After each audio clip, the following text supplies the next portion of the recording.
Hello, everybody. Welcome back to another episode of Classics with Courtney. Today, we are going to do a little book review slash book and movie comparison. This one on This Gun for Sale, which was then renamed This Gun for Hire during the 1942 film adaptation. Written by Graham Greene and published in 1936, This Gun for Sale follows the story of a hired hitman named Raven, who gets double-crossed by his employers. He then seeks his revenge while also forming an unlikely alliance with a young woman, Anne, who is engaged to a cop working on Raven's case. I saw the film twice before digging into the book, but since becoming a fan, advocate, defender of Alan, I wanted to get into the stories that inspired his films. And of course, since this one put him on the map, I thought, let's go ahead and start with this. Full disclosure, reading is not easy for me these days. It's hard for me to pick up a book. It's hard for me to finish a book half the time. So I was very scared in starting this one, but because I think of Alan and his involvement with the film, I think it made it easier. And the book itself is actually really good. So I was very intrigued by the story, so to speak, and it made it easier for me to read it. So I'm very glad that I finished it and that I'm doing this comparison. So let's go ahead and get into the story. And I will be revealing spoilers for both the book and the 1942 film. If you just want a simple, should I read it, should I not read it? If you like the movie, I'd say go ahead and read it. So without further ado, let's go ahead and dive into the book. So again, it could be because of the time period. It also could be because I don't read enough books. I felt that the author told us more than showed us. For example, Raven has a deformity on his face. It's a hair lip. And the author brings this up almost every single chapter. The author tells us, he tells us through characters that he has it. We are constantly told that he has this. And it was frustrating for me at first because I'm thinking, dude, we already know. It's ingrained in our brain. Quit telling us already. Despite my initial annoyances, I actually ended up sympathizing with Raven, and I think it's because of the writing style. Because of this one flaw on his person, he is treated like an outcast, and in a way, I feel really bad for him. Do I condone what he does? Of course not. But there's just moments that really humanize the character of Raven, and I think the writing really brings this out. And again, constantly bringing the hair lip up, I think really helped me to sympathize with him and even, in a way, kind of care for him. Not to mention how Raven grew up. I mean, Raven's father, I believe, was in a crime and got hung. His mother ended herself, so to speak, which I believe he found her later. So, and the book does get graphic in that detail, which I'm not a fan of. I'm not crazy about graphic scenes and anything. But because of how he grew up and everything, I think that all culminated into why I really could sympathize with the character. Because of that killing became almost like a hobby. Like it states in the beginning, murder didn't mean much to Raven. It was just a new job. You had to be careful. You had to use your brains. It was not a question of hatred. He feels no remorse at all. It's just another job to him.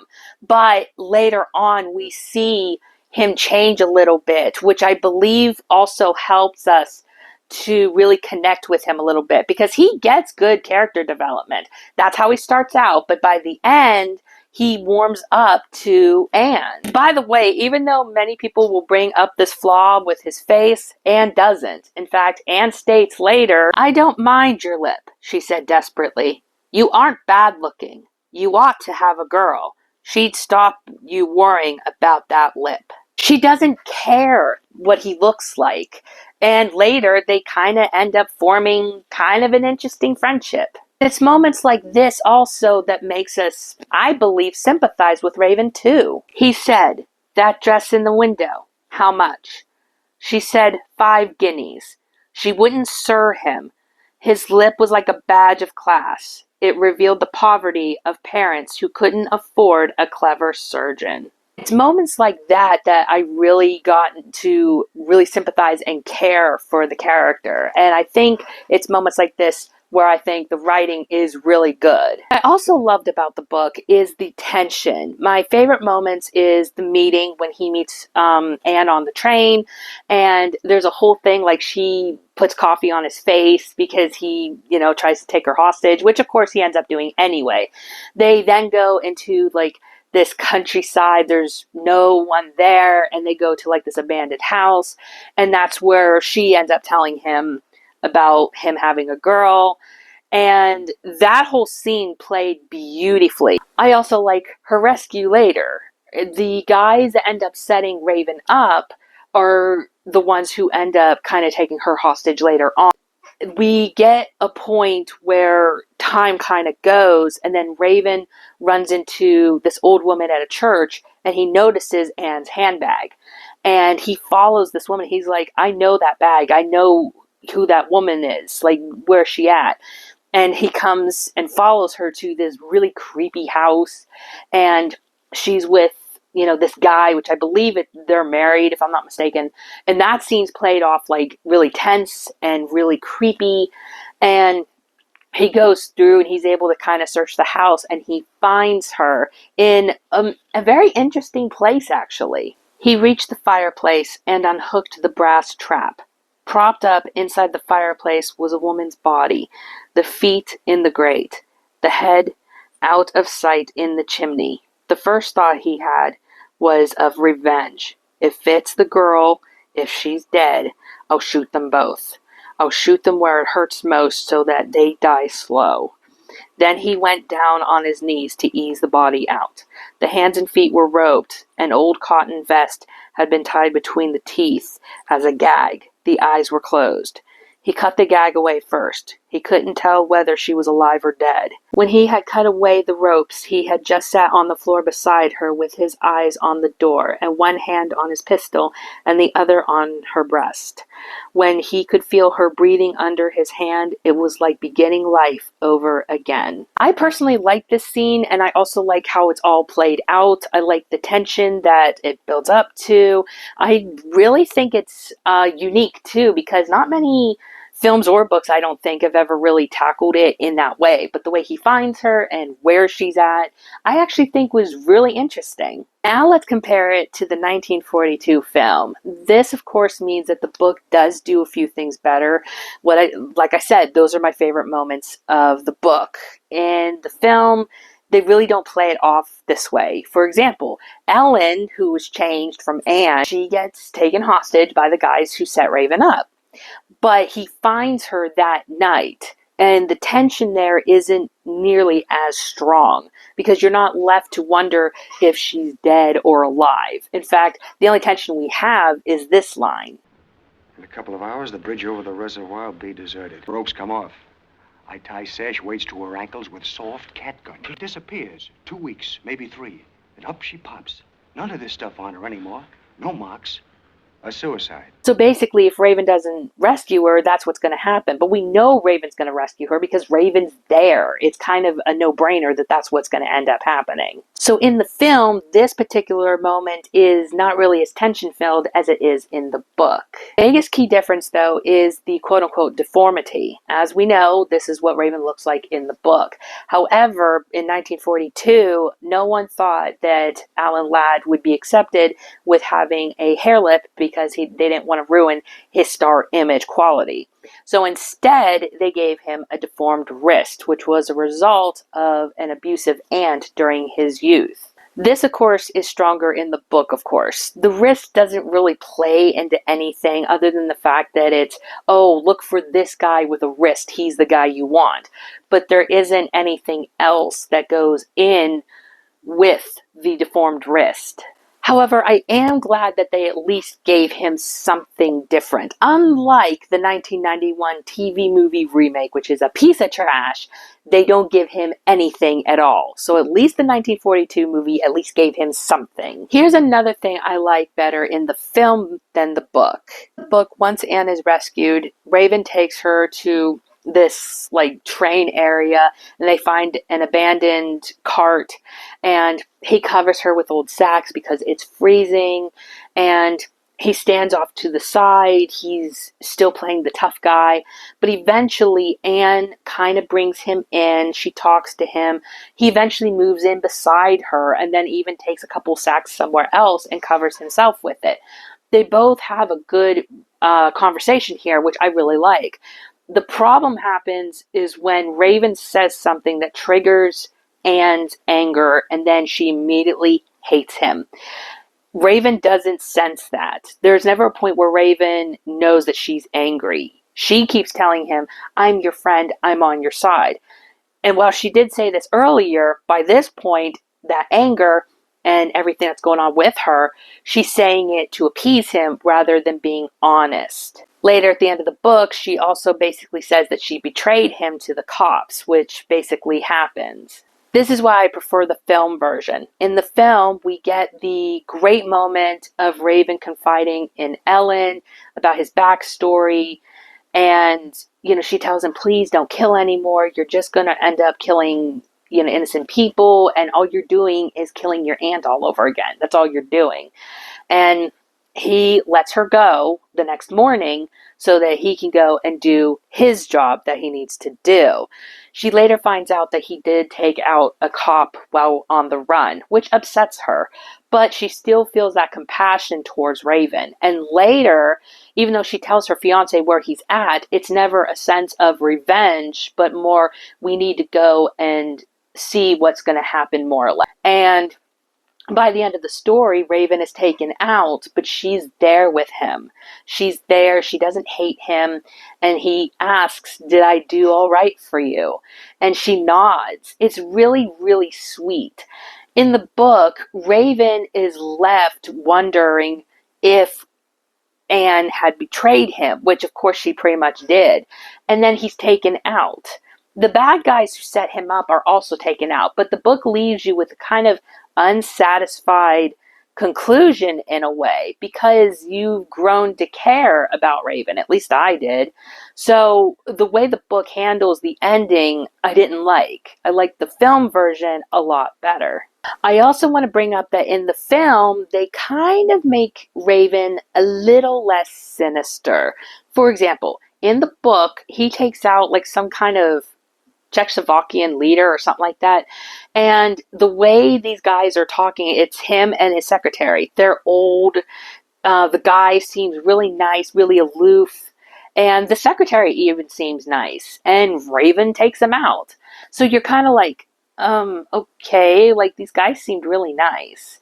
In the film, they changed this to a blackmailer. So the guy that Raven ends up taking out is nowhere near as sympathetic. You're kind of just like, oh, he's a blackmailer. Okay, he's all right. No love lost here, I guess. Another scene that was actually added in the film, it's not in the book, this is an original thing, and that is the little girl. When Raven leaves the building and the little girl says, can I have my toy or ball, whatever it was, and Raven gives it to her. I stated this in my review from last week, that you kind of notice that Raven looks like he could take her out. Like his hand goes into the bag, you wonder if he's going to kill her. But he doesn't. He closes the bag and he takes the toy and he hands it to her. That is one of my favorite moments. One, because Alan's acting without any word of dialogue is powerful. The other moment is because it's so sweet. It's a really great moment. Here's another thing that kind of worked against the book that the movie did better, and that is the characters, so to speak. When it came to the book, anything dealing with Raven or Anne or even her fiance, which he was okay, I liked it enough. I mean, I still prefer to read Raven, but I could deal with the main characters. But when the book goes out and goes into other people's characters and the stories, I didn't care. In fact, it was kind of like, think of season 2 of Stranger Things, where you're on the edge of your seat during that one episode, and then you're cutting into that infamous episode with the lost sister, and if you know, you know. Many people don't like that episode, and they also say that it cut the tension because you're on the edge of your seat and then you're given this particular scene. That's kind of how it plays off in the book. You're reading about Raven, there's a really great storyline going, and then all of a sudden you're introduced to a character that's like having a party or something, and you're just like, I don't care. Give me Raven. I want to know what's going to happen. So this is where the movie actually does things better. They lessen the characters only to Raven, Ellen, the fiance, and of course the bad guys. Those are the main characters. Those are the ones you basically stick with. So when Raven isn't on screen, you're still watching Veronica Lake or Baird Krieger, Robert Preston. Like you're watching all these actors and they have a charm that you're just like, I want to watch these guys. It's okay. And yeah, it's just the book frustrated me in that way too. So yeah, this was another point to the film. Now, I enjoyed both book and film, but I am going to have to give it to the film by a few points just because I wasn't as frustrated with the film. The film also doesn't, linger on with characters we don't need. It's not as graphic. There is one thing I did want to bring up that bothers me, which I didn't bring up in my review, but I said the one thing that bothered me when it came to the movie was Veronica Lake's acting in that one moment where she's about to get, taken, whatever, and she just doesn't emote. And I'm just like, honey, come on, you're in danger. Well, the other thing that really bothered me was when Raven takes her hostage. And at first, it starts out fine. Like she has these magic cards that she uses for her act. And she leaves the trail for her fiance, which is fine. But then they come across the abandoned factory and stuff, and Raven looks over the fence, and while he does this, she takes her makeup pack and pats a makeup thing on the bricks, and then turns around and looks like she's putting makeup on her face. Now, for me, I don't like this, mostly due to the fact that what woman in her right mind would put makeup on her face, right? Now, granted, that's not what she was doing, but if Raven was really, really smart, he could have easily looked at that and went, what the heck is that? And then seen what she had done. I don't like that. I think that was just way too on the nose and in a way a little ridiculous because again, even if he didn't see it on the wall, she still pretended to put it on her face. So I would have been like, what the heck are you doing putting makeup on right now? Like, this is no time for that. That's just weird. So that is another nitpick in the film that I don't like. I also forgot there are two moments in the film that they do take from the book. The muffled voice said, "The money." "Really?" Mr. Davis said. "You are rather impudent. You can trust me. I'm Davis." He went to his desk and unlocked a drawer. He took 2 5-pound notes and held them out. The man put them away. His hand stayed in his pocket. He said, "Are these phony notes too?" While I'm up there, get me a bottle of scotch. I need it. This hot money too? What? "It was you," Raven said, "who tried to kill." "No, nobody, nothing," Mr. Davis moaned. Raven hesitated. The word was still unfamiliar on his tongue. "My friend." Try to kill that girl. No. That girl's my friend.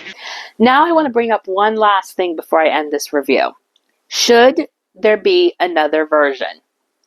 I think yes. I really like the book a lot. You could still make another movie on it. The 1942 movie is a classic. It's an incredible film noir. But there are things in the book that I wish would have made it into the film. So my thing is, I think we could easily get another version. Except you keep the hair lip, you keep the tension, the scenes that I mentioned about the farmhouse and then how he finds her, but still keep the tender moments from the film. You could still take moments that they did in the film and incorporate it into a new version. But that's what I would want to see in a new adaptation, is keep it as close to the book as possible while still keeping it fresh. I would still also say leave it either in the late 30s or early 40s. People still watch movies of that decade, and we've proven that by watching Godzilla -1, which takes place during World War II. And that movie was a huge hit, both in color and in black and white. And with that being said, I'm going to end this review. So let me know in the comments below if you have read This Gun for Sale or watched This Gun for Hire. What are your thoughts? Do you prefer the book? Do you prefer the film? Do you not like either? And why? And I will see you guys in my next video. Bye! Have a great and wonderful day.